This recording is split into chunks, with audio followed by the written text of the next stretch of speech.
Welcome to the Alsco Uniforms It Pays to Keep Clean podcast, where we discuss industry best practices, celebrate big wins, and share stories about Alsco's growth journey.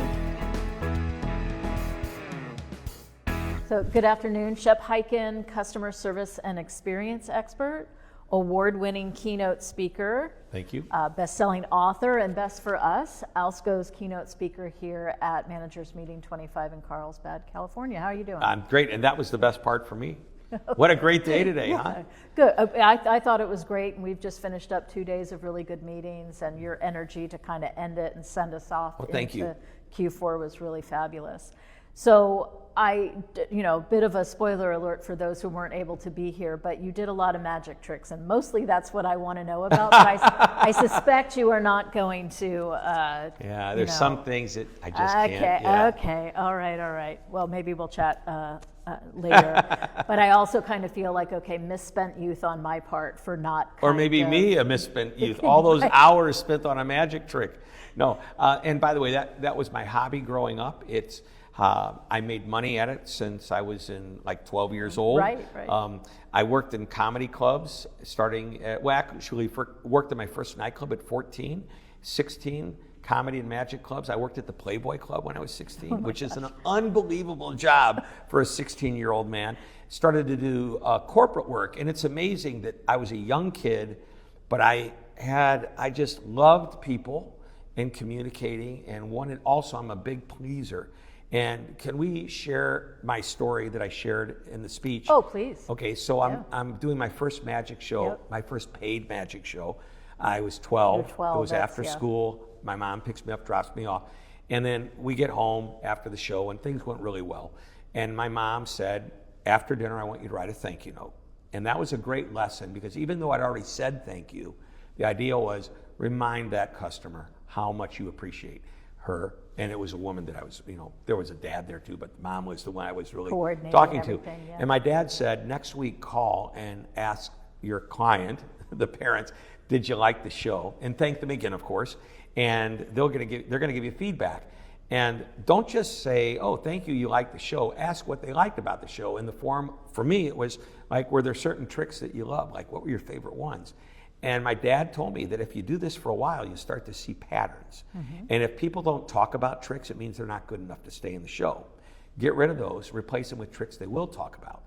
And I had no idea that was showing appreciation, getting feedback, and operationalizing the feedback. And that's where, by the way, a lot of companies fail, to operationalize the feedback. That's correct. They take the time to ask the questions, right? Or do the survey, or gather the data through Qualtrics, which of course you heard us talk about earlier. But then it's taking that next step, that action, operationalizing the information that you're receiving, and not just taking action for the one customer who gave you the feedback, but actually blending it through. If there's anything negative, obviously you have a chance to fix it. Sure. Okay, but if there's something they say that it gives you the opportunity to improve, really take it to heart. Surveys are a really interesting thing. Many people choose not to do a survey for a number of reasons, but one of them is they don't get acknowledged by the customer that the survey was taken. A simple thank you. They don't get acknowledged hey, we got that idea. That was a great idea. You're going to start to see changes. When you start to share with all your customers that, Joe so-and-so, one of our clients, gave us an idea. We are going to do that for all of us. By the way, if you've got ideas too, we'd love to share. So if you want, and then I also heard something in the presentation about surveys that you ask the people on the front line, please fill out the survey.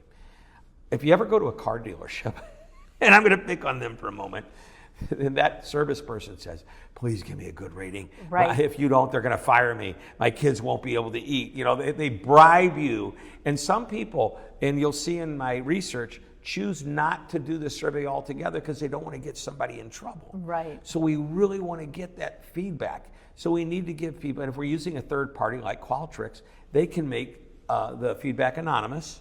Right. And you can have a place. If you want us to interact with you, if you want us to discuss this more, we would like to do that. So the problem is on some surveys, if you don't get information about who they are and it's not a positive comment, you don't know how to fix it. That's right. Okay. Yeah. So if it is something, The other thing I noticed that you ask if somebody gives you a 9 or a 10 or a 4 or 5 on NPS or your CSAT, then you ask them if they want to leave a Google review. Right. Okay. And I have to wonder, like, well, what about the people? Should we be brave? Yeah, should we be brave? And brave is important. Yeah. I'll tell you why. When a customer looks at a Google review, if all they see is perfect 5s, or on a scale of 1 to 5, they're going to wonder, okay, what did they do to game this system? Right. Northwestern University did a study, and I don't know what the exact questions they asked, but they said like a 4.2 to a 4.4 is the sweet spot where people think you're credible. And when somebody leaves a Google review that's negative, the customers who are looking at Google reviews are watching how you respond to the negative review. So brave is actually an opportunity to fix.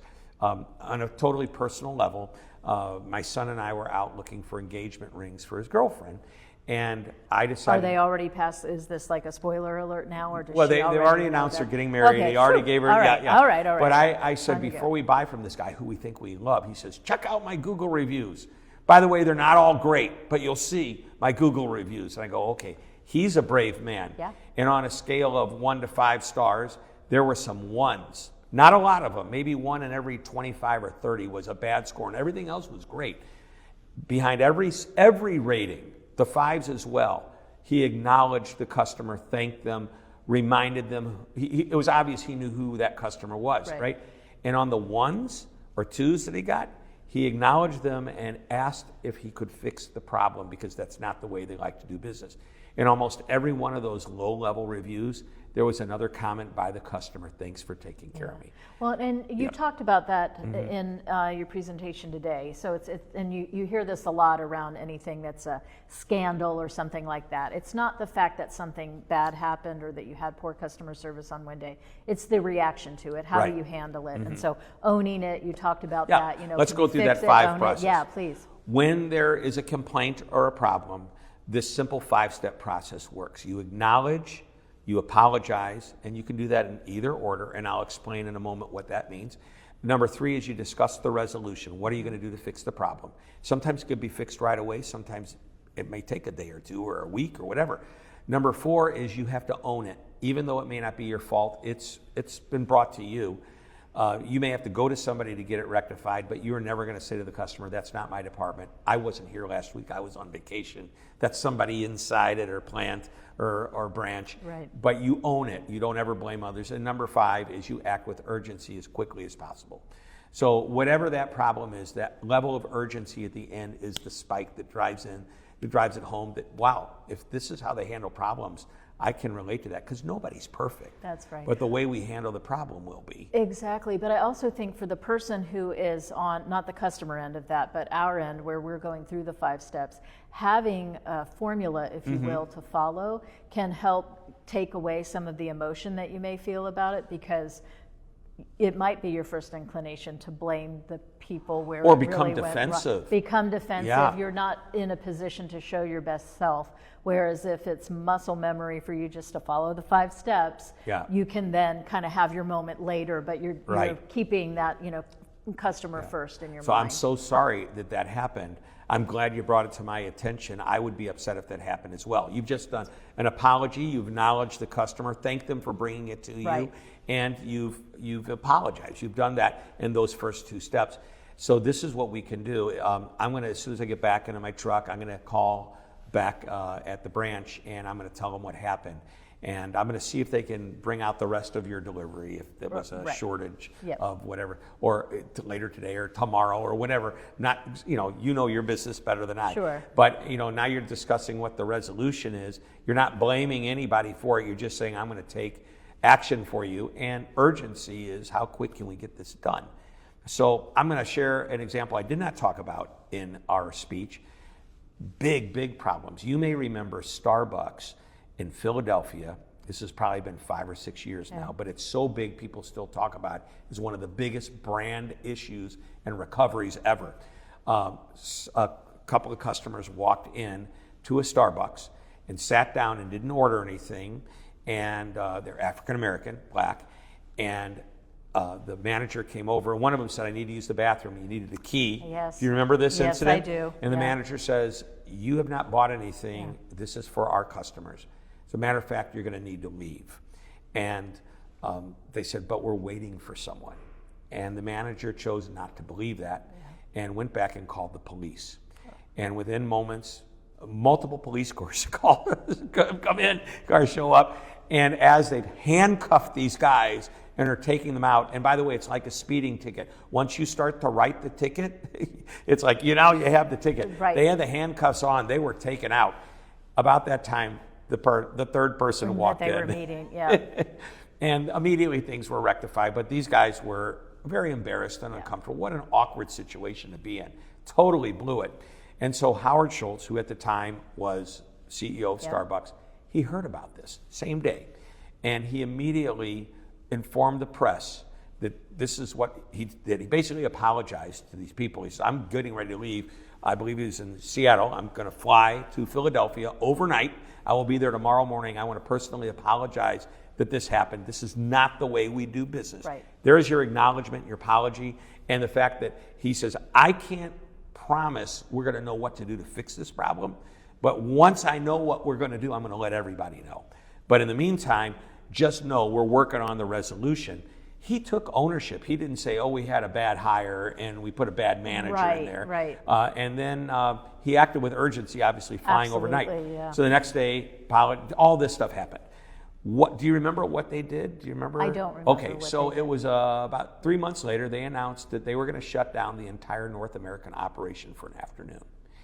Oh, and did all the retraining. And they retrained everybody on sensitivity and diversity training and that type of thing to make sure that they would eliminate as much of this as possible. And Howard Schultz said, I know that this is probably not going to fix every incident, but we're doing the best we can. Right. And other companies followed suit. What a role model Absolutely. On how to handle a terrible, huge crisis. Well, and I love, too, that he said he didn't know how he was going to fix it, but that didn't keep him from starting to act and notifying everybody that there will be a fix, we're just not sure what it is. And presumably, at least part of that, deriving what the fix was going to be, was in conversation with the and so that to me is like a perfect experience at the crisis level of a brand. But think about how when somebody complains, the uniforms are dirty, or we didn't get enough linens this time. Right, we were short. And whatever. It could be a number of different reasons. Those seem small and insignificant, but they're handled the exact same way. Right. Yep. Absolutely. Yeah. So I love that, and I love having some rules. One of the ones I wanted to, so you mentioned 10, you had a list of 10 things. One that I really keyed on based on work that I do when I'm not doing the podcast was the vendor versus partner piece. Yeah. And so I'm actually thinking about it from the other side. Of course, we're part of a supply chain, so we have vendors and are a vendor. I oversee the project management group, and as part of that, work with a lot of our large equipment vendors. Mm-hmm. And our equipment is very sophisticated and expensive, and we expect a lot from it because it enables all of this revenue. And I've heard people say things like, oh, well, we're their customer, so they should do X, Y, and Z. And I was like, I don't want to be their customer. I want to be their partner. Right. Because if I have want that them to know the pain that could happen as a result of their failing. And I want us in it together because we will approach problems, solutions, and successes completely differently. Right. And so when there is a problem that is a result of maybe a breakdown in machinery, when our vendor, when we're the customer, is our partner, the partner says, I understand what's going to happen downline. I understand what's going to happen to your customer, which is probably going to impact your customer's customers. Right. And it is a team approach, a partnership versus truly what we would call, the vendor-customer approach. One of the other things, and this was mentioned by you obviously, but there was some dialogue about it as well, was practicing the employee golden rule. Yep. And so talk this a little bit about that. This is the culture thing. Right? Yeah, exactly. Yeah. And I love this one because we are, we're treating people the way we want to be treated, and it's things that you learn from your childhood, probably even in your magic shows, but we need to really bring it into our professional lives too. So you just mentioned the golden rule, treat people the way we want to be treated. do unto others as you want done unto yourself. Right. The employee golden rule is to treat the people we work with the way we want customers treated. Exactly. So I actually put it into the same kind of language: do unto employees as you want done unto customers. Yeah. But I would add, if you do it, even try to bump it up a notch, make it even better. What happens is, on the inside of an organization, the way things are running, the way people feel appreciated, mentored, supported, it's being felt on the outside. Right. We ultimately, and I know you're totally into culture, and I loved your presentation on this, ultimately, I would love to see an organization where anybody that comes to work for us never wants to leave because of the way they're treated. And they will even turn down salaries that might be a little bit more, because the reason people leave is not because of money, it's because of who they're working with, who their bosses are. Typically it's a culture issue or a leadership issue. So if we can get that locked down, we're going to retain our best people.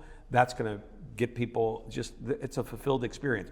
Brian Keeley, who was just retired in the last year or so from Baptist Health South, maybe that's one of our clients or customers down in Florida, had something he called destination employment, which means that when somebody comes to work here, they will never want to go anywhere else. And when that is the case, people just go to the mat, no pun intended, to take care of the company they work for. Well, what you missed yesterday, one of our presentations by Gene Ketter, who's our relatively new director of HR, and he talked about one of his visions for his department, which is really for Alsco in general, is that we will become the employee of choice in every single market, across North America. Yep. And even if you may not get it right every day, every time, but aspirationally, if that's the direction you're headed, you've got a hell of a lot better chance of getting it right than wrong, right? And customers, when you may not get it right every time, that's a leader who may not get it right every time, that knows how to say I'm sorry and knows how to show a little vulnerability. Right. And it's a company that when they don't get it right every time, knows they need to step up. They know they need to apologize, acknowledge, fix it, own it, and act with urgency. They know what they have to do. And nobody is perfect. But if we try to be, and we come to work every day, and the consistency point I made was, come to work every day with the attitude, I want to be better today than yesterday. Yeah, I love that. If you come that every day, this is what, as I mentioned, the actor that I mentioned, that's how he approached walking on stage every night to do the play. That's how the best athletes in the field. I know we wrapped up today's presentation talking about the Ryder Cup. America didn't win this year, right? Okay, but it wasn't because they didn't try and they let it go. No, they did their best. And I think the audience still cheered for them. And that's what happens when you do it right and you're acknowledged for that. Yeah, that's exciting. And so the last one I think that maybe we'll talk about is the extra question. So I'm kind of known for asking a lot of questions, because that kind of Socratic method is just the way I attempt to uncover a lot of things, whether it's problem solving or planning, et cetera. But talk a little bit about communication. The best word, you just used it right there, uncover. You're going to uncover something because people say one thing and they mean something else, and they don't realize it. I talked about the word quickly. So I need it quickly, okay? And you show up the next day and you think that's pretty quick, right? Instead of next week when you're supposed to come back. And to them, they would have liked it within the next hour, okay? But because you didn't ask the extra question, I need it quickly. Well, how quickly do you need it? Right. That's the extra question. And by the way, sometimes it's more than one question. It's, like you said, you want to uncover things and learn what is somebody thinking. Right. I joked about my wife when she said, honey, would you like ice cream? And I said no. And you're laughing, but isn't that the truth? Well, because we have all witnessed and experienced. She really didn't care if I wanted ice cream. Right. She phrased it as a question. Yeah. And you answered the question. I answered the question, and I answered it truthfully. Yeah. But it's very much, I think, to a perception versus when perception is reality kind of thing too. So what I think is quick, or what you think is quick, or what I think is good quality versus these are all very subjective. And if the point is leading with the customer in mind and customer satisfaction at the forefront, then I have to ask you and understand what your perception is about that, because it's very subjective. So the customer's perception is the only one that counts, because we may think we're doing it right, but are we doing it right by them and their standards and their expectations? When you ask questions and you get to a point where you can start to share your process, you may change the expectation. Right. Get that expectation in writing. Make that part of the scope of work or whatever is in your agreements, Sure. so that you can always go back to, this is what you've hired us to do. And find ways to maybe ever so slightly exceed it in Sure. opportunities. Remember, I said something at the beginning of the speech. Magic and amazement comes from not being over the top, although you get that chance when there's a real disaster or problem. But it comes from either being a little bit better than average, or to be better than average is just doing what's expected all the time, because most companies let people down at one point or another. Right. Yeah. And even if you do let somebody down, if they know you will always take care of them, that's as good as anything. Right, they'll Yep. roll. They'll That's roll with Judgment it. Day. And again, Right. you've built the trust and rapport, so they are much more willing Yep. to give you an opportunity to try again. Yep. So. And you just said another word. Well, we could just keep going on and on, Yeah, but I want to sure. throw this in there. Is we've been talking about customer experience and customer service. You just used the T word, trust. Yeah. So if we fail somebody more than once, they say bad customer service or experience, but what they really mean is, I don't trust you anymore. Yeah. And so I've developed this whole trust similar to NPS. It's a trust question. And you can use it with a customer satisfaction question. And if it's a scale of 1 to 5, if they don't give you a 5 on the trust meter, they give you a 4, it means there's something about you they don't trust, right?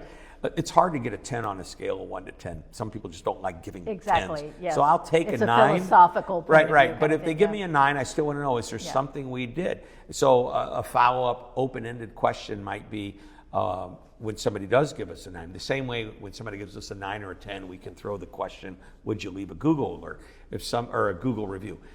If somebody gives us a 9, the question might be, what would it have taken to give us a 10? What did we do to get to a 10? You know, if somebody gives us a 4 or 5, what did we do to deserve this number? So you can, the software allows you to change the open-ended Right. verbatim question. By the way, we'll go back to where we started with surveys. Short is better. Absolutely. Yeah, so make them short, 2 or 3, 1 to 10 or 1 to 5 type of questions, and maybe one open-ended. But I also think it's back to being brave, and brave and a survey maybe don't go in the same sentence. No, they together. do, because- But to follow up with that question, right? It's not like, oh, yeah, we weren't perfect. I'll just kind of shudder and walk away into a corner. But come back and ask, well, what would I need to do? What would we need to do in order to move that 9 to a 10? Yep. I think that's a brave conversation to have with someone. And it could be, you know, whatever your open-ended question, you get these verbatims, and anybody that gives you a 10 deserves a thank you, acknowledgement, we love you too. Yeah. You know, whatever you want to say. Anything less than that deserves more than a quick acknowledgement. Absolutely. It's deserving most likely of a phone call, or some type of an intervention if even management needs to get involved, because if the problem is there, it's a contract renewal whenever that takes place. Game over. Right. Yeah. Right. Well, Shep Hyken, thank you so much, not only for what you shared with us today, but spending this little extra time Oh, so that my we pleasure. can share this out Yeah. into the field. And I love what we're doing here, Yeah. and I am honored and flattered to have been a part of it today. Thank you. thank you. That's all for today's episode of the It Pays to Keep Clean podcast. Thank you for joining us on this journey through the world of Alsco uniforms, where we explore the growth and challenges in our industry. Tune in next time for more industry insights, growth strategies, and tales from the field. If you've enjoyed our time together, please leave us a rating and review on Spotify, Apple Podcasts, or wherever you listen to your podcasts. If you want to learn more about our services, visit us at alsco.com. From all of us here at the It Pays to Keep Clean podcast at Alsco Uniforms, thank you for listening.